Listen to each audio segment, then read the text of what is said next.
Atau kita melihat ketika si sinyal provider itu kasih sinyal, ini kayak kok aneh ya, kenapa dia sell, kenapa dia buy.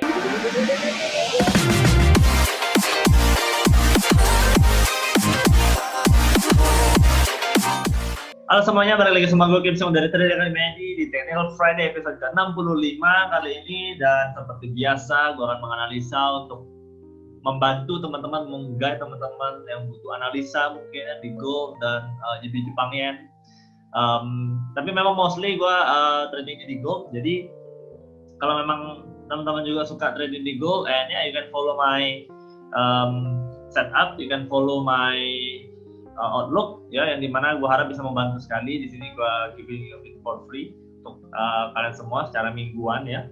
Jadi ya semoga dengan intinya dari outlooknya yang gue berikan kalian bisa mencari posisi sesuai dengan outlook yang gue kasih.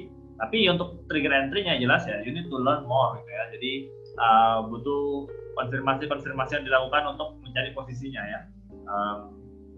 Cuman secara arahnya ya kurang lebih secara besar gue bisa kasih dari Technical Friday ini. Dan of course, untuk yang baru datang ke channel ini, this is an educational channel ya. Jadi ini channel edukasi yang dimana gue mau memberikan value yang bisa menandakan skill set baru untuk kalian semua yang mungkin dibutuhkan di saat seperti ya lagi pandemi ini. Kita tahu kalau orang mungkin lagi need to make another stream income money ya. Jadi butuh jalur income tambahan ya. Trading adalah salah satu pilihannya, tapi memang perlu proses dulu, perlu belajar dulu, dan perlu ya ini kan skill set ya, jadi kita ada prosesnya untuk mendapatkan skill set tersebut, baru kita bisa mendapatkan rewardnya. Jadi memang ya untuk yang baru hadir, of course you need to watch beberapa video dulu dan harus explore lebih banyak lagi dan berusaha lebih keras lagi untuk bisa mendapatkan skill set tersebut. Nah, tapi ya kurang lebih di sini gue sudah menyiapkan dari hulu ke hilirnya, dari bagaimana kalian bisa menganalisa, dari bagaimana kalian bisa dapat brokernya yang sudah gue tes juga, di mana kalian bisa cara open brokernya, cara menggunakan platformnya ya. Semuanya kalian bisa dapatkan, tinggal follow aja sosial media kita di Instagram, di Telegram, di sana semua aktivitasnya ada. Everything you need is there. Dan untuk daftar brokernya kalian bisa pakai juga broker yang gue pakai dengan klik link di bawah. Kalian bisa langsung daftar, dan di sana kalian bisa langsung download MetaTrader-nya untuk kalian trading, and you tinggal deposit saja, and then you can trade. Okay? Tapi of course utamanya adalah ya jelas harus belajar dulu ya. Jadi jangan langsung ceroboh dengan menggunakan real account, pakailah yang demo dulu mungkin untuk mempelajari platformnya. Di sini gue udah bikin video bagaimana untuk setup MetaTrader banyak, kalian bisa tinggal nonton aja di situ, and ya I hope everything will help you untuk jadi trader yang lebih baik ya. Nah, di Technical Friday gue selalu akan menganalisa ya. Jadi gue akan memperlihatkan bagaimana gue step by step gue menganalisa gitu ya. Jadi dari awal gue buka PC sampai gue mau execute trade-nya kalau memang ada setup. Tapi kebanyakan memang gue hanya untuk cari outlook-nya saja. So kebanyakan gue jadi analis di sini ya. Nah, untuk yang mau lebih konkretnya daripada bagaimana gue mengambil tradingan, bagaimana gue trade day by day-nya, ya kalian bisa ikuti service yang kita miliki di Trading Academy ID ya. Kalian bisa lihat dari website kita, dan kalian juga bisa tinggal datang ke Instagram kita aja. Di sana ada di bio kita ada link yang dimana kalian bisa langsung menghubungi Chris di sana. Oke, jadi kalau kalian butuh further services yang kita miliki, you can ask us and we can help you. Oke. Nah, di sini seperti biasa kita langsung lihat di gold time frame daily dulu ya. Langsung lihat saja chartnya ke layar teman-teman. Minggu lalu I expect untuk goldnya memang lanjut turun gitu ya. Kenapa? Karena ada beberapa alasannya yang sangat clear harusnya gold itu lanjut turun. Yang pertama, gue selalu menggunakan gue melihat structure marketnya, dan gue untuk gold gue lebih fokus mencari momentumnya lagi ngapain gitu ya. Nah, kita tahu momentumnya itu primary-nya itu sedang bearish. Jadi primary reaction-nya itu dia sedang bearish, dan dia naik ini adalah secondary reaction di sini kemarin ya. Nah, dan dia tuh lagi rebound doang seharusnya, supposedly. And then setelah dia selesai di ujung rebound-nya itu dia harusnya lanjut turun.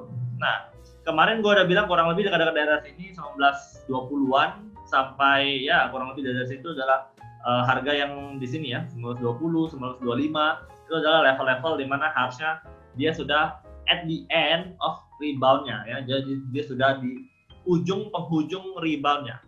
Itu bagaimana gue mengukurnya? Gue menggunakan Fibonacci ya, karena di sini ya gue menggunakan Fibonacci karena di sini kita udah lihat kalau susah mencari support resistance klasiknya, dan sebenarnya tetap ada ya, kita bisa gabungkan juga dengan support resistance klasik, cuman dia memang ranging di sini ya, karena dia agak ngekor-ngekor, jadi agak ribet melihatnya gitu ya. Jadi dia ranging. Nah, lebih konkret itu nilainya menggunakan Fibonacci.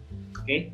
Nah, di sini gue melihatnya terus terjadi memang kemarin dia langsung sempat ambruk ya, turun banyak, and swing high-nya jadi gue expect-nya dia langsung lanjut turun. So, cuman kenyataannya adalah setelah dia jadi swing high, ini ternyata dia sampai hari ini dia ketahan tidak langsung lanjut turun. Oke, gue juga selalu sering bilang bahwa market need a momentum gitu. Market itu yang gue fokuskan adalah momentum gitu ya. Nah, ketika kita tahu bahwa market ini dia tuh sudah harusnya lanjut turun gitu ya. Jadi ini kan udah clear banget nih. Dia udah rejection 61,8 gitu, sebenarnya nggak kena.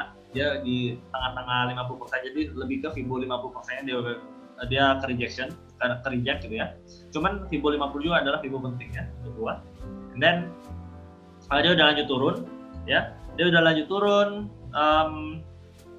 swing high udah jadi gitu ya, udah nice banget untuk formasi dia lanjut turunnya, tapi the next day-nya malah ternyata dia naik. Nah, cuman biasanya juga gue kalau ngeliat seperti ini gue it's okay gitu ya, kalau dia satu hari masih jauh di sini gue nggak masalah, next day-nya juga masih nggak masalah, tapi di hari ini dia udah mulai agak berbahaya gitu ya, karena dia ternyata sudah mulai naik lagi, bahkan menghampiri high yang udah satu ini. Oke. Nah, so back to the momentum, harusnya market tuh momentumnya ini kan udah bearish nih gitu ya, ini kan udah bearish nih.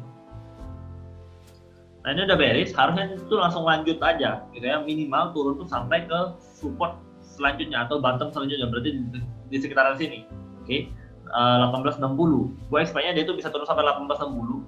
Dan tapi ternyata dia tidak lanjut turun ya, momentumnya sudah ada bearish tapi ternyata dipatahkan. Nah, ini memang membuat harga gold itu jadinya lanjut naik and berpotensi kalau seperti ini biasanya antara dia langsung breakout, dia melebihi high yang di sini ya, berarti dia akan tutup harga di atas 1920 ya untuk minggu depan, atau dia jadinya ranging ya, membentuk base jadi sideways nantinya di sini.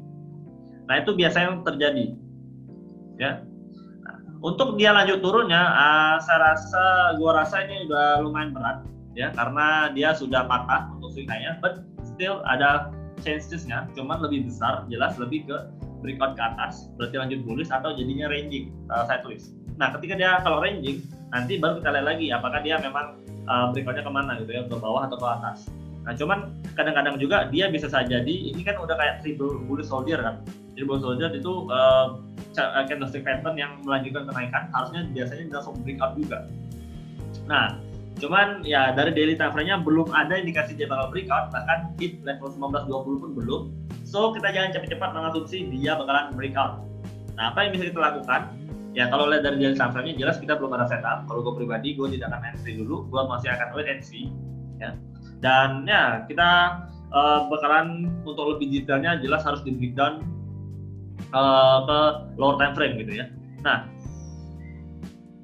di lower time frame sebenarnya kemarin gue sempat kasih sinyal ya, gue punya satu service yang gue bilang sebagai command center. Itu waktu harganya belum terjadi seperti ini ya, jadi dia tuh lagi naik turun seperti ini, momentumnya dari H4 tuh dia masih bearish kan, kuat. Nah, and then dia tuh lanjut naik tuh sampai ke titik tertingginya di sini 1900. Itu gue mulainya kenapa gue bisa, jadi gue ada kasih sinyal tuh ambil di 1900 untuk sell limit gitu ya, sell limit 1900, and then kurang lebih harganya memang ketika waktu hit level 1900 itu dia di sini.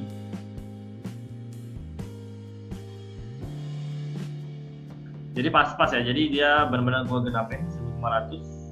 And then di ujung-ujungnya benar-benar itu dia langsung hit dan lanjut turun, langsung jatuh tuh kurang lebih sekitaran bottomnya tuh sampai 170 pips gitu ya. Jadi nah cuman memang waktu awal gue kasih targetnya tuh sampai di 1860. Nah, yang jelas ini tidak mencapai target profit di bawah gitu ya. Nah, tapi ya itu makanya ketika kita trading balik lagi, gue juga selalu menyarankan bahwa ketika you guys subscribe to any sinyal services gitu ya, bahkan di sinyal services yang gue miliki gitu ya di Commander Center ini, ya jelas gue bakal kasih komando lagi ketika dia sudah hit level-level tertentu, beberapa fix tertentu, gue bakal bilang kayak oke, udah boleh break even point, berarti stop lossnya pindahin ke entry level, atau gue udah bilang kayak udah silakan take profit gitu ya. Nah, but again ketika marketnya nih sedang fluktuatif gitu, kita tahu marketnya sangat dinamis. Ketika kita punya service sinyal pun, yang kalau kita sukses service sinyal pun, itu at least kita harus ngerti dulu. Maksudnya kita lihat nih, marketnya tiba-tiba kok misalkan lanjut turun nih. Ini kan udah jelas nih, dihampat dia lanjut turun, akan jatuh juga. And then ini mirip daily kan, daily-nya tadi juga kayak gini, ada swing high, terus candle-nya hijau. Nah, ini hijau-hijaunya langsung breakout ke atas ya. Nah, harusnya waktu ketika kita lihat di sini, kita turunkan lagi time frame-nya gitu ya. Di level sini, ini kan ada rejection yang kuat sekali nih. Ini kan ada level support. Nah, terus ada rejection di sini. Nah, ini kita udah was-was nih, ada swing low lagi. Artinya udah mulai kabur aja, atau minimal kalau memang nggak bisa catch movement ini, kita udah BP gitu. Jadi kemarin tuh seharusnya memang sudah tidak ada yang loss lagi, gue harapnya gitu ya. Dan gue pun ketika terjadi seperti ini ya, gue membuang setengah posisi gue gitu ya. Cuma setengahnya lagi gue BP-in karena tetap ada harapannya semoga dia lanjut turun gitu sampai ke target gue. Tapi at least gue udah take setengahnya dulu, baru sisanya gue BP-in. Gue udah tidak rugi lagi di trade satu ini, malahan gue untung biarpun tidak maksimal ya. Nah, itu yang harus diketahui. Jadi kita ketika udah ikut service sinyal gitu ya, ya ketika bagus kalau si service sinyal tuh bilang kayak ayo kita BP gitu ya. Nah, ketika BP itu udah boleh sebenarnya take setengah atau udah boleh take semua gitu, nggak masalah ya. Jadi nggak usah nunggu sampai ke level take profit maksimumnya gitu ya. Karena dengan risk story yang gue punya itu, gue memang ngambilnya price tuh di gue tuh gede-gedean gitu. Jadi kayak kalau kena TP itu biasa kena jackpot. Nah, tapi setengah dari TP-nya, makanya gue biasa bikin ada TP1, TP2. TP1-nya itu adalah setengah dari take profit optimalnya. Itu udah yang bagus sebetulnya. Nah, optimalnya untuk kena jackpotnya biasanya tuh diambil ketika udah BP, udah risk free trade, and then kita sudah take setengah profitnya. Jadi kita udah cover profit kita dulu, setengahnya kita biarin lari sampai ke kena jackpotnya gitu kita ya. Jadi itu yang harus kita perhatikan. Nah, cuman di case ini adalah ini udah jelasnya rejectionnya seperti ini. Ya kalau kita lagi mantengin, gue semalamnya itu memang karena memang ada kerjaan juga, jadi ya itu gue nggak sempat kasih tahu juga untuk ayo kita langsung cut gitu ya. Nah, gue cuman sebelumnya sempat bilang udah boleh BP atau take profit gitu ya.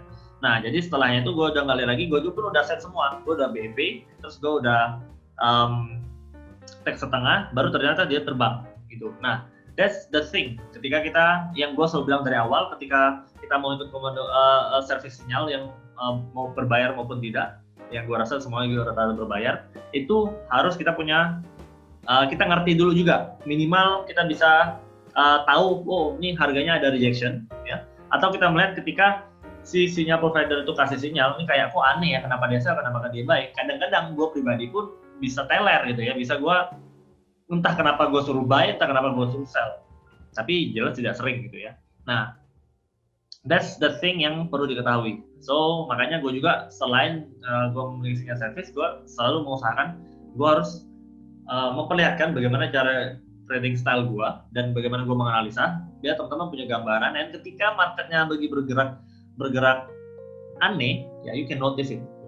So I really hope, biarpun gue mengeluarkan Commando Center ini, teman-teman tuh masih mau belajar, ya at least minimal ya lihat di technical trading gue keluarkan, ya video-video kasihnya, biar lebih maksimal. Ya, this is all untuk Anda semua juga gitu ya, bukan untuk gue pribadi.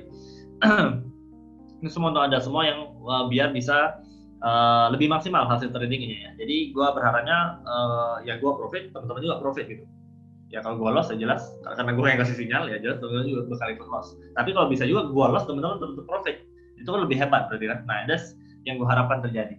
Alright. Nah, jadi itu yang kemarin di gue ada kasih sinyal untuk sell di sini, hit really nice ya. This is a really nice setup. dia kena bener, and then tapi memang ketahan di level tengah, di level support ini dia lanjut naik sekarang. Oke. Nah, so itu untuk pembelajaran saja. Jadi ketika teman-teman subscribe di sinyal manapun, gua harap you guys can tidak terlalu mentah-mentah banget gitu ya. Target profitnya atau stop lossnya atau alasan kenapa dia sell atau buy gitu ya. Nah, sekarang di goldnya ini balik lagi ke H4. Memang ini momentumnya tiba-tiba lagi bullish ya. Nah, jadi kemarin dia sempat tiba-tiba naik, cuman balik lagi dia belum sampai level high-nya gitu ya. 1920 lah kurang, 1917 gitu ya. Ambil tengahnya di sini. 1917 ya. Opsi 1917. Nah, kurang lebih 1917 itu adalah daerah high-nya yang dimana ekspektasi gue adalah dia di breakout gitu kan. Kalau dia mau lanjut naik gitu, dia di breakout, gue bisa baru mau ambil beli gitu ya. Dia breakout, ada koreksinya, and then gue bakalan beli, baru akan ikut buy. Yang mungkin tidak terjadi, ya bisa jadi terjadi hari ini, di malam hari, atau mungkin baru Senin terjadi. Nah, tapi kalau dia tidak mampu breakout, berarti ketika dia lanjut naik, ya, ini kita lihat di H4, bisa lihat di H4 ya. Ketika dia lanjut naik, nah, dia bikin base biasanya di sini. Ini menandakan bahwa dia base itu selalu tutup, candle tutupnya ya, closing price-nya itu di bawah resisten, di bawah garis putih horizontal ini. Nah, itu biasanya dia bakal breakout ke bawah lagi dan jadi sideways. Nah, itu jadi masih ada dua kemungkinan yang bisa terjadi di sini, makanya kita harus wait and see dulu. Kecuali ini ternyata dia tiba-tiba langsung false break gitu ya. Jadi dia naik, tembus, tapi ngekor gitu. Jadi yang seperti inilah, yang kurang lebih kayak gini nih ya. Ngekor ke atas, langsung candlenya tutup merah. Inverted shooting star gitu ya, inverted hammer, udah kita sell juga. Berarti ada false break, and then dia masih ternyata nggak kuat turun. Nggak kuat naik gitu ya, jadi dia mau lanjut turun. Nah, itu kita bisa ambil short sell. Nah, tapi untuk sekarang jelas sekali di chart yang muncul di depan layar, ini belum ada setup apa-apa dulu. So, kita masih harus wait and see dulu. Sabar-sabar. Gitu ya. Nah, kalau dari H1 yang gue lihat juga ini memang ada berpotensi dia koreksi. Oke. Nah, kalau dia memang koreksinya sedalam ini, berarti dia balik ke region 1500 gitu ya. Balik ke region 1500, swing low muncul. Nah, ini gue sih mau aja untuk beli ya. Kenapa? Kalau ada swing low dia sampai ke 1904 gitu ya. 1904. Kalau dia memang bisa naik sampai ke high-nya ini pun, gue udah dapat 140 pips minimal. Nah, kan lumayan tuh 140 pips. Kalau gue masuk 0,5 lot, ya udah dapat sekitar $600 gitu ya. Jadi ya, ketika setup H4H daily-nya belum ada kelihatan mau ngapain, tapi di H1-nya ini ada berpotensi. Nah, ini gue mau ambil di sini. Ini bisa, gue bakal bisa mau ambil. If this happen gitu ya. Jadi dengan targetnya adalah di 1917, 1918 gitu ya. Nah, stop loss-nya kurang lebih di bawah low 70 pips saja kasih gitu ya. Nah, ini jadi 1/2 reward-nya. Oke. Nah, ini untuk gold, dan ya this is how I execute the market. Dan memang untuk sekarang dari video ini dimunculkan belum ada potensinya untuk kita trade, tapi di H1-nya memang sudah ada. So, kalau teman-teman yang ketika baru nonton ini melihat, ternyata goldnya beneran bikin seperti ini, swing low-nya muncul, tutup harga, swing low jadi confirm, you can buy it gitu ya. Nah, tapi kalau dia ternyata lanjut naik terus, seperti yang tadi gue bilang di H4, dia ternyata false break, teman-teman bisa sell. Jadi kita jangan terpaku dari mencari posisi buy atau sell-nya, but we need to adapt to the market. Jadi kita harus melihat marketnya ini ngapain gitu. Jadi makanya gue selalu fokusnya tuh lihat momentumnya gitu ya. Nah, momentumnya pun lihat dari daily ke H4 atau H1-nya tuh ada beda-bedanya. Nah, terkadang kalau gue memang melihat secara risknya itu tidak masuk akal atau tidak menarik, ya gue tidak ikut momentum yang di H1. Biasanya gue lebih fokusnya condong ikut momentum di daily time frame atau di H4. Ya, cuman ini karena menarik ya cukup boleh lah 1/2 ya. Jadi why not gitu ya. Ada potensi momentumnya dia bisa lanjut naik ke atas dulu, dengan di H1-nya dia koreksi ke bawah. Oke. Nah, jadi itu untuk gold. Dan ya, sekarang gue mau coba lihat di JB Jepang Yen untuk satu kali untuk pair forex-nya. Oke, nah JB Jepang Yen kita lihat dari time frame daily dulu. Ini daily-nya juga seperti swing high yang gagal. Dia terlalu membantu daily-nya, tapi di hampa tadi ini cukup menarik gitu ya. Di hampanya ini ada double top, terus kalau ambil dari sini itu ada, oh enggak sih, ini channeling biasa ya. Nah ini kalau kita ambil dari sini ada head and shoulder sama double top atau enggak ya jadinya ya. Nah, ini kan ada chart pattern nih.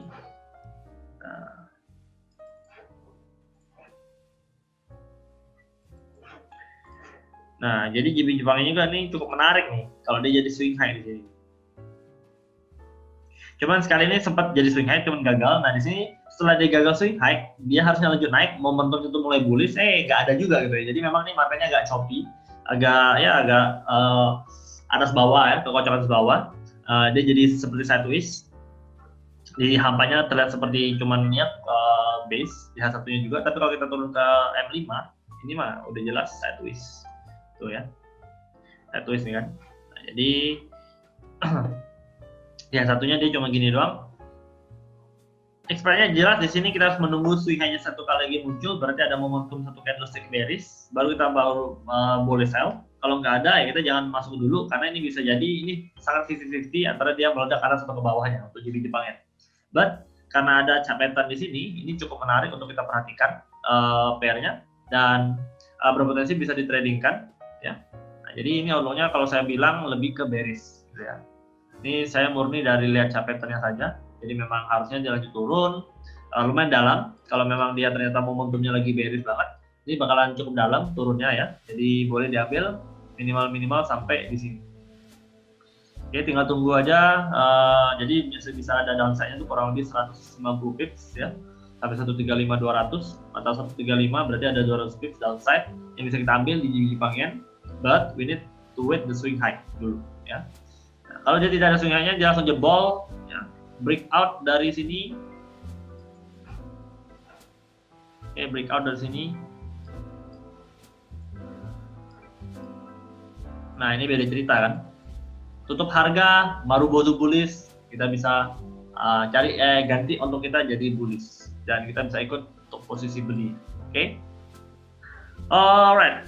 So that's itulah kurang lebih updatean dari gold dan JB Jepang Yen. Ya, it's a choppy weekend, it's a choppy week ya, minggu-minggu yang cukup choppy, but we still can manage to catch some pips gitu ya. Untuk detail tradingnya memang gue lebih fokuskan di satu commodity center tersebut. So if you want to see ya, silakan kontak Chris di nomor yang di bawah. Ya, you can get it to the service if you want. And if you like, jika kalian suka dengan trading style gue, ya kalian bisa ikuti juga. Ya, dan I hope trading style gue bisa membantu banyak teman-teman trader lagi yang ya bisa trading by technical analysis, lebih percaya dengan technical analysis yang sebenarnya bisa works gitu ya. So yeah, that's it untuk Technical Friday hari ini. Kita ketemu lagi di Technical Friday selanjutnya, dan as always, let the Friday with you. Salam trading academy. Bye.